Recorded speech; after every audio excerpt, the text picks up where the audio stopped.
Grief and Sudden Loss, a survivor's guide on early grief.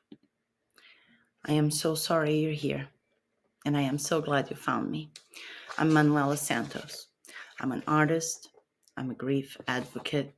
I'm here to share the hardest and the best lessons I've learned on my journey from grief to growth since losing the love of my life. You might be thinking right now, this feeling, this pain will never go away. You know what I'm talking about. Well, I'm here to tell you, trust the process.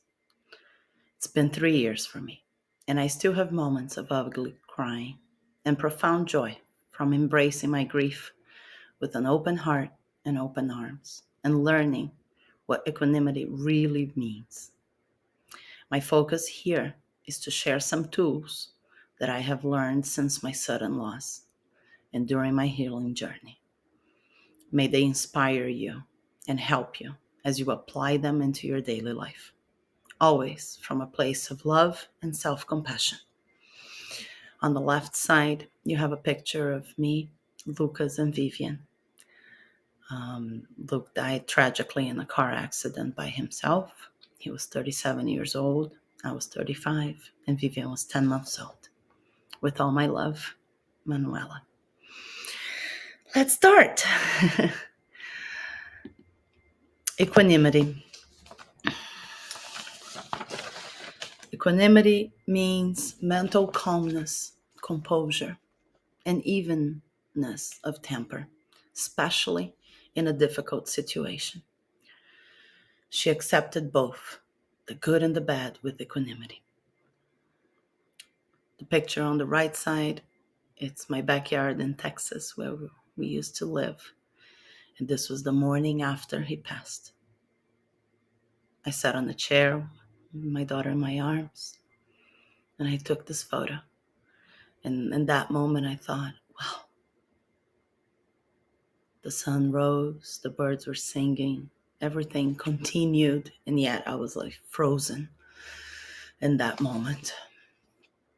And from that, everything changed. I've changed mentally, you will change emotionally, you will change physically. This guide, it was created with you at the heart center. And in this presentation, we're going to cover some of the most important things I had to deal with as a widow. And I believe that anyone who loses who loses someone suddenly, will face those challenges. And also,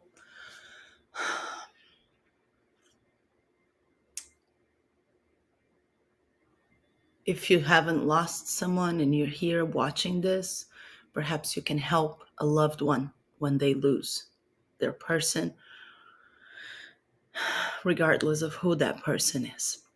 So we will cover the sudden loss, family, friends, triggers, the stages of grief, how to handle holidays, and red tape, which is all the bureaucracy. Sudden loss. I think we all know what trauma and pain is. We've all had some sort of trauma, and we all felt physical pain before. Shock and grief, however, at the bottom, was something that I was taken by surprise, and it was very, very overwhelming. Our brains are hijacked so fast that they will barely remember all the details for those minutes, hours, and days. As I sit here trying to remember, I only get flashes of the moments and the emotions. And I can still go back to the moments if I choose to now. I try not to revisit those memories as often as I used to. I advise you to try to do the same at your own pace. Certain things we can't control. especially when we're in those first days, weeks, and months. We're only human, and our brains and nervous systems are remarkable at trying to keep us safe. So far, what I've learned and I am able to apply in my day to day life is the ability to create small pockets of love, joy, hope, purpose, and meaning without the heaviness of the pain. You hear me talking, like I presented early, about equanimity. Um, Acceptance is the last step of grieving. Let's make it the first step of living. Immediate self care. This is something that I wish I knew beforehand. So that's the reason why I am making a topic on this part of sudden loss. When you lose the person that you love, like I did, suddenly, your ground is shattered. There's the sense of loss and pain that engulfs your entire soul. It might be hard or harsh to think like that, but you are alive. I am alive. We survived, and we are here. Just place your hands in your chest and you feel your heartbeat. Um, what do I really mean about immediate self care? Is to give yourself love and compassion, to drink water, to try to go out on daily walks, to get some sunshine if you can. Um, Try to shower every day. I failed at all of those things, and I felt I had no energy. I had no desire of doing anything, or it's just a mush, and the days goes into the nights, and your sleep will get hijacked in that process as well. And I am speaking from experience and from witnessing other people who lost their person suddenly as well. I would advise you to start a journal and write down your feelings. This is crucial because no one will understand or get you the way you wish they did. Your person is gone, and now it's you and yourself. This is an insight and a personal journey that has begun without your acknowledgement, and it will push, stretch, bend, and expand every single aspect of your being. It changes us, whether we want it or not. Red tape. Will or no will? I knew what a will was, and we didn't have one. Having to maneuver those stormy waters were excruciating, aggravating, and hard. It was a huge learning curve. I had to conquer myself. When you become a widow or a widower, there are a lot of legal decisions to make, and you are the only one who can do that. From my experience, being 35, without ever thought that a will is kind of an important document to have, especially when you become a parent and you own a house or other possessions. Lesson learned for sure. So we didn't have one. And the next step was to start the state probation process. This is needed when someone passes with or without a will. In the United States, each state has its own rules and laws. In Texas, where we lived at the time, the process went faster because we were in a pandemic. And it took me 3 months to get that resolved. Um, at the time, I chose to end my entire life in Texas. The reasons were mine. I needed to close that chapter. Um, you can move as fast or as slow as you want. There's no right or wrong. A lot of people advise me to don't do anything for 6 months. And I didn't take that advice because it's just not who I am. And um, do what you feel like it's the right thing to you. Um, you might be wondering, why did I wrote The Greatest Gift? Yes, the greatest gift is for you to write your own will. This is the greatest gift that you can leave to your family and your loved ones. I have a daughter who's 4 years old now. And every time I think about death and how we don't know it, when it will be our last days, at least I can rest assured I did everything in my power to help my family and loved ones to maneuver the future when I am no longer here. I wish I knew this before. Instead, we learn not in the easiest ways. And this is part of my mission with Kismetology, is to change that, is to teach people, especially the younger crowds, because we're not taught that. And just to bring a little bit more awareness and compassion to the process of ending someone's life's affairs after they're no longer here. Truth is, we don't take any material things with us. And as hard as it is to think about our own death, it's something that we all know it will happen. Family and friends. This one took me by surprise. Who I thought was going to be here was not. Who I never thought in a million years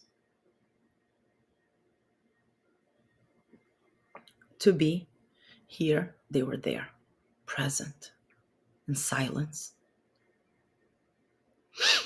and physical presence.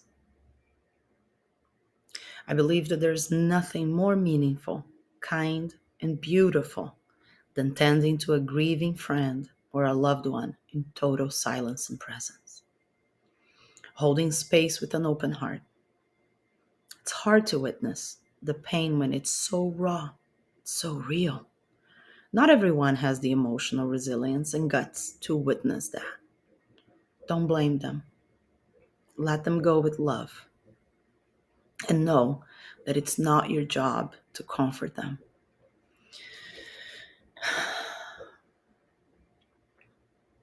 You will hear a lot of random things.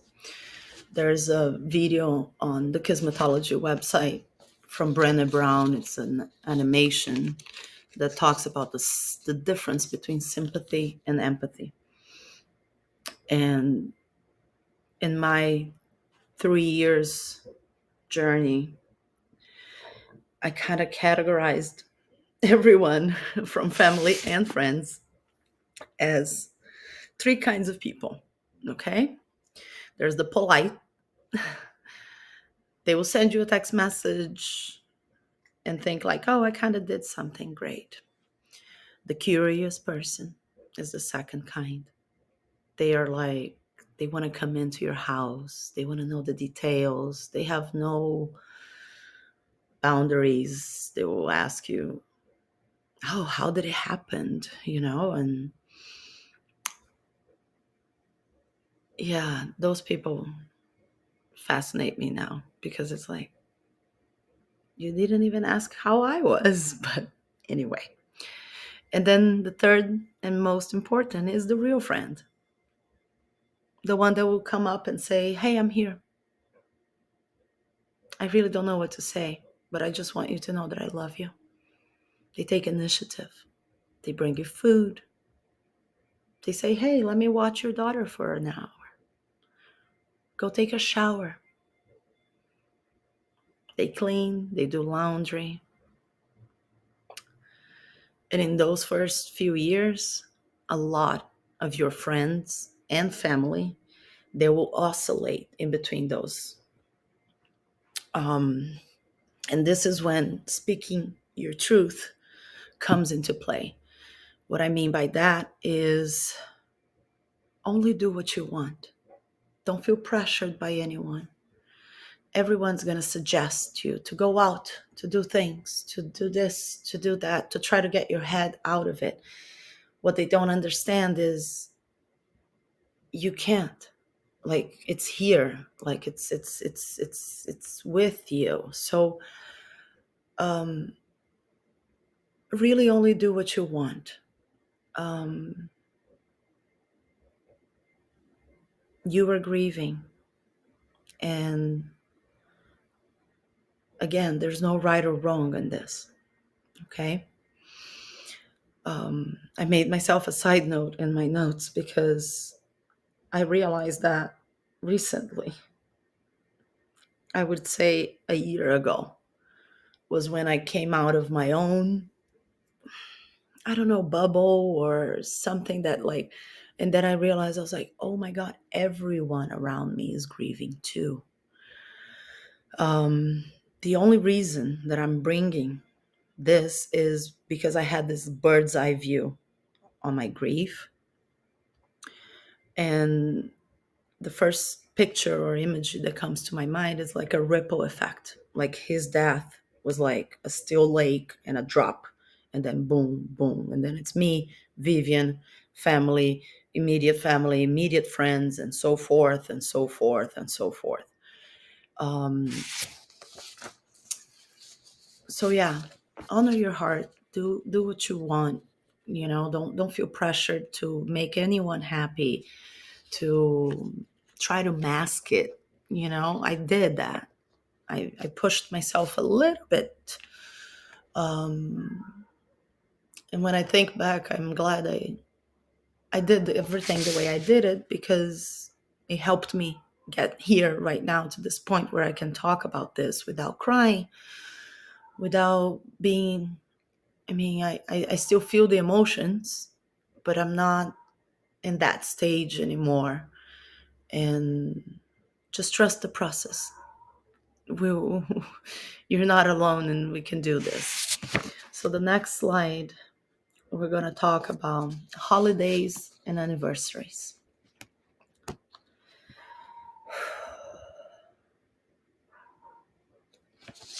These are by far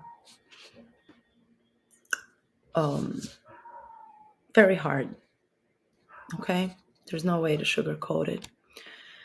Anniversaries, they're not easy, and this is where equanimity really comes in like a glove.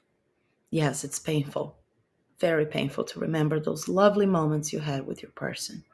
And it's beautiful that you got to live and experience that moment.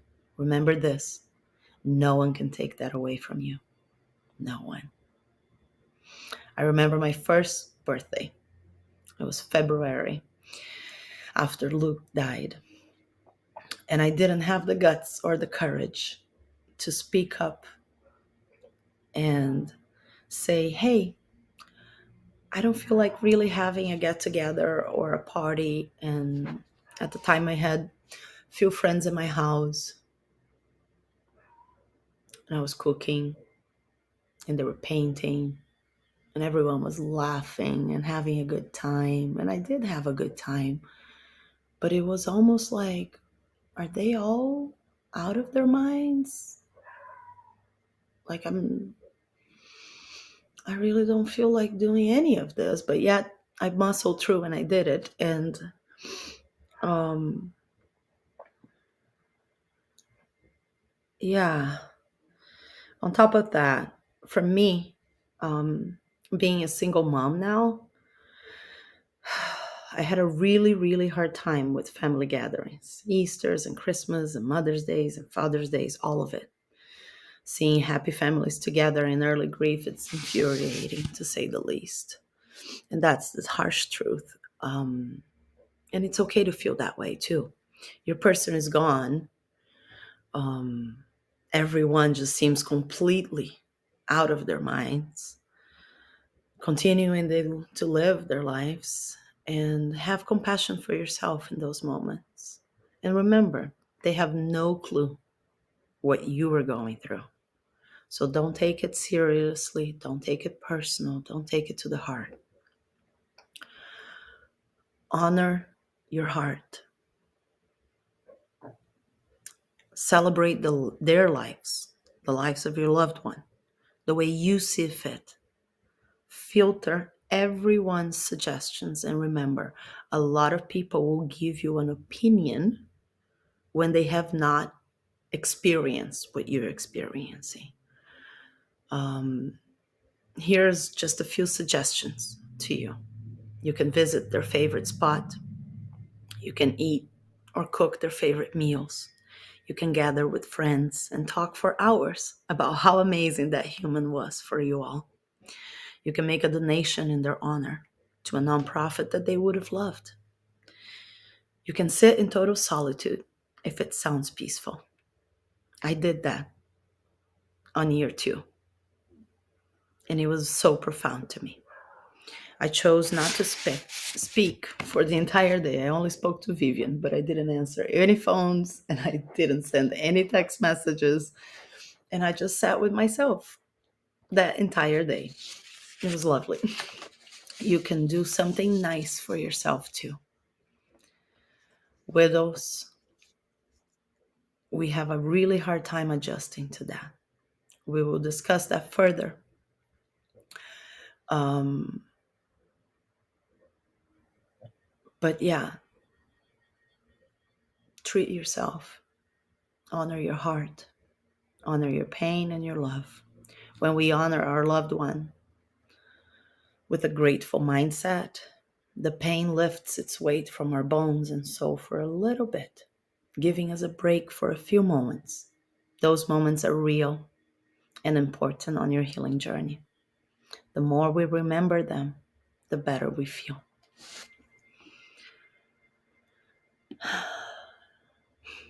The stages of grief. The stages of grief. If anyone will Google, you will know or hear about this doctor. Her name was Elizabeth Kubler-Ross. She was a psychiatrist and a pioneer on the study of death and dying. She wrote the 5 stages in the book on death and dying that was published in 1969. Since then, our society and culture ran with that. They ran with those 5 markers, right? And what are they? They're denial, anger, bargaining, depression, and acceptance. Here's my truth. They're all correct, and they also expand. For example, denial will come with shock. Anger will come with rage, bitterness, annoyance, irritability. Bargaining is if he hasn't left the house, if what if, and the if, and if it, if. And in that if, it wasn't your fault. It was their time. And the ifs and the buts, it's like, oh, and that can go and on and on and on in your head like a voice that doesn't stop, pretty much. Depression comes with sadness, with despair, with emptiness, with anxiety. Acceptance just means you acknowledge the reality of the loss. It does not mean you're okay with it or that you like it. And they happen in completely out of order. You can feel them all in 1 minute or 1 hour or 1 day. It's not a linear process. Grief is not linear, and you're not going crazy for feeling like you're in this roller coaster that it's going out of control. Triggers. They deserve a section of their own. This is something I personally didn't understand um, when I first read about it. And it was really like, this is triggering me. I'm feeling anxiety in this place, and this time, this smell, this talk, this anything can trigger you. Um, and with that comes the anxiety and the depression. Um, Brain fog is a good. It's for me the biggest, alongside with anxiety and depression. What does really brain fog means? It means mental fatigue. It happens when you go through a traumatic event, our sudden loss. What does it feel like? It can feel like your head is cloudy. You can have a general lack of mental clarity. You will have tired eyes, a sense of detachment from what's going on in the present moment. You might feel emotional very quickly. You may feel like you have to work really hard to process everyday mundane tasks, or to think of a simple plan in relation to everyday life. You will have difficulty concentrating on the task at hand. You feel as if your mind constantly wanders, making it difficult to concentrate and focus on what you're doing. You might be forgetful regarding very simple things, getting out of the house and forgetting the keys. Where am I going? What was I doing? You might feel also chronically fatigued.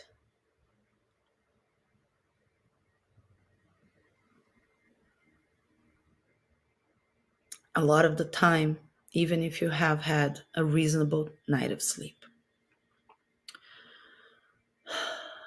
Again, on anxiety, I personally was very ignorant, I would say. I didn't, I've never experienced before. I never knew what a panic attack was. And I had my first panic attack when I was in DFW in January 17th. It was my wedding anniversary. That day would have been 5 years. And I was leaving my old life behind. I sold the house. I packed everything in a pod and I moved. And as I was sitting um, at the airport with his ashes in my lap, and I was like, how is that even possible? What's happening? And that's when I honestly thought I was going to have like a heart attack. It was the first time I actually experienced a panic attack. I called my mom to say goodbye. It's very like, I was really out of myself. And then I called my therapist, and bless his soul, he was assertive and straight up. He said it on the phone. And this is a very good tool.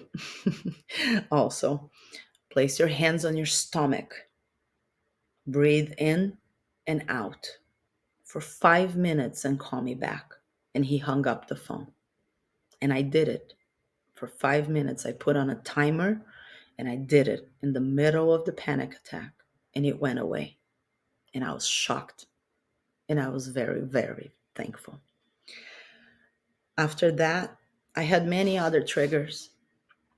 Some of them, like I said before, it can be a smell, it can be a song, it can be someone's comment, it can be a place, it can be a chore. For me, it was really hard to do groceries, to be on playgrounds on Sundays, where I know that all the moms are either brunching with their friends or sleeping in. And I saw myself always surrounded by dads with their children, and it was just like, nope, can't do that. Gonna go somewhere else. Um, Mom's a playground too, but I can say now that I'm better at interacting with them and telling my truth, because we feel somewhat ashamed. We don't want to cause too much. Oh, I have to say that and this, and the truth is it's your story. It's what happened, and it's part of the it's part of the process of honoring your grief and your growth. Um, Coping mechanisms. For me, one of the most crucial things have been meditation, network spiral adjustments. At the end of this, um, I'll put a link to a file that it's similar to what I'm referring myself to, that will give you all the links. And I put together a whole resource page in terms of nutrition and vitamins and therapies. Um, I can say that I've probably guinea pigged myself. If you've been to my website, and if you're not, please visit my Kismetology. There's a keynote where I share my story. I signed up for a coaching program because this is my life's mission, and I'm very honored to be able to help and be of service for people like me. And I know that I'm not the first, and I won't be the last. But I truly believe we can process this in a more compassionate way. Um, this next slide has a quote that I love so much from a book called The Subtle Art of Not Giving a Fuck by Mark Manson. The desire for a more positive experience is itself a negative experience, and paradoxically, the acceptance of one's negative experience is itself a positive experience. That's equanimity in a nutshell.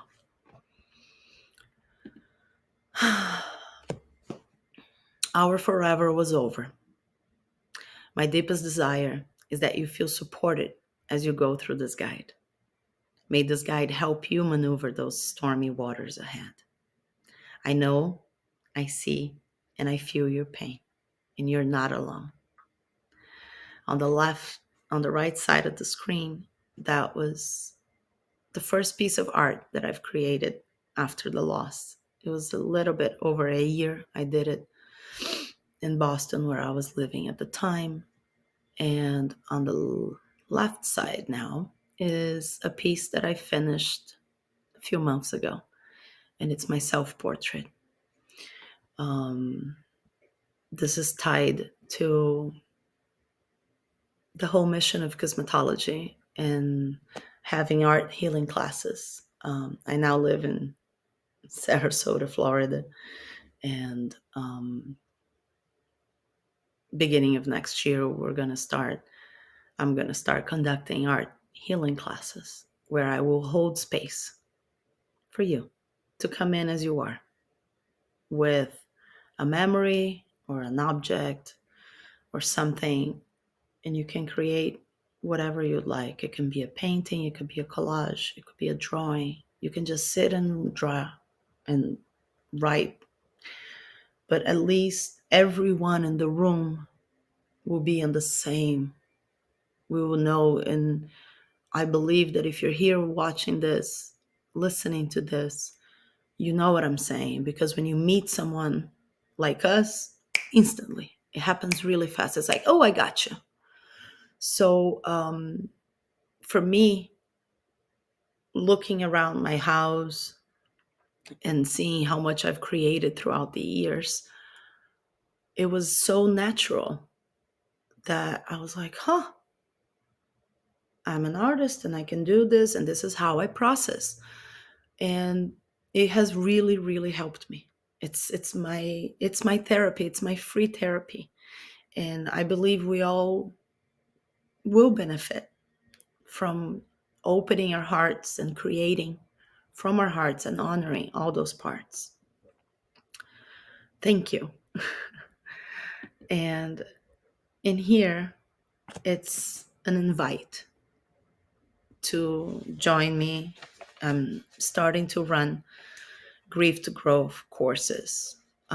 You will receive in your inbox for 28 days prompts with inspirations, with meditations, with coping mechanisms to inspire you as you integrate all those parts of yourself during your healing journey with more compassion, spirituality, science, and art. On the right, it's a picture of me and Vivian here earlier this year.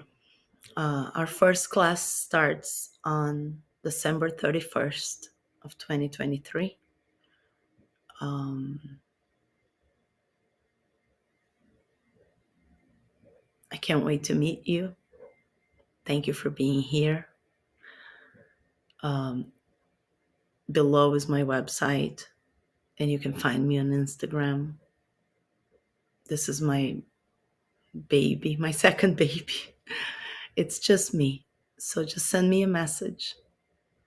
And um, yeah, I would love to have you on the class. And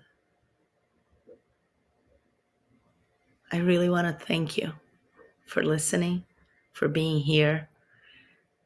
And always remember you're not alone. And it's a journey. And we can do this. Thank you so much.